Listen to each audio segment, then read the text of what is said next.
પાલખેડનું યુદ્ધ 28 ફેબ્રુઆરી 1728ના રોજ પેશવા બાલાજીરાવ વન અને હૈદરાબાદના નિઝામ હાફઝ જહા વચ્ચે લડવામાં આવ્યું. આ યુદ્ધ નાસિક નજીક આવેલા પાલખેડ ગામમાં થયું. નિઝામની સેના કરતા ઓછી સંખ્યા હોવા છતાં બાલાજીરાવે આ યુદ્ધમાં નિઝામને હરાવ્યો. તમને જણાવી દઈએ કે બાલાજીરાવ પેશવા એટલે કે પેશવા વન શિવાજીના પુત્ર છત્રપતિ સાહુજીના વડાપ્રધાન હતા. તેમના પિતા બાલાજી વિશ્વનાથ પણ પેશવા હતા. તેમના મૃત્યુ પછી બાલાજીરાવને માત્ર 20 વર્ષની ઉંમરે પેશવા બનાવવામાં આવ્યા. પેશવા બન્યા પછી તેમને લડેલા કોઈ પણ યુદ્ધમાં તેમને નિષ્ફળતાનો સામનો કરવો પડ્યો ન હતો. પાલખેડના યુદ્ધમાં બાલાજીરાવ પેશવાએ પોતાની શણપણથી નિઝામને ઘૂંટણે લાવ્યો. પરિણામે નિઝામે મરાઠાઓ સાથે સંધિ કરવી પડી. 6 માર્ચ 1728ના રોજ હસ્તાક્ષર કરેલ આ સંધિ શિવગાનની સંધિ ના નામે પ્રખ્યાત છે.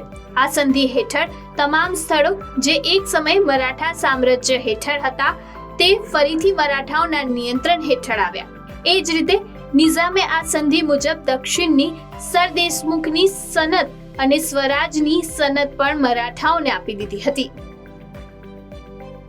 28 ફેબ્રુઆરી 1928ના રોજ ભારતના પ્રખ્યાત વૈજ્ઞાનિક ચંદ્રશેખર વેંકટ રામને રામન ઇફેક્ટની શોધ કરી.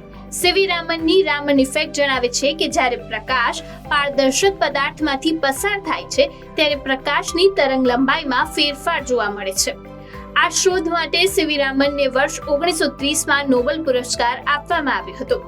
આજે પણ વૈજ્ઞાનિકો ઘણા ક્ષેત્રમાં રામન ઇફેક્ટનો ઉપયોગ કરી રહ્યા છે. ઘણા વૈજ્ઞાનિકોએ રામન ઇફેક્ટના આધારે નવી શોધ પણ કરી છે. તે જ સમયે આ દિવસે દર વર્ષે દેશમાં રાષ્ટ્રીય વિજ્ઞાન દિવસ તરીકે ઉજવવામાં આવે છે. National council for science and technology કમ્યુનિકેશને 1986માં ભારત સરકારને 28 ફેબ્રુઆરીને રાષ્ટ્રીય વિજ્ઞાન દિવસ તરીકે જાહેર કરવા વિનંતી કરી હતી. સરકાર તરફથી પરવાનગી મળ્યા બાદ 1987માં પ્રથમ વખત રાષ્ટ્રીય વિજ્ઞાન દિવસની ઉજવણી કરવામાં આવી હતી. આ વર્ષે વિજ્ઞાન દિવસની થીમ વિકસિત ભારત માટે સ્વદેશી ટેકનોલોજી છે.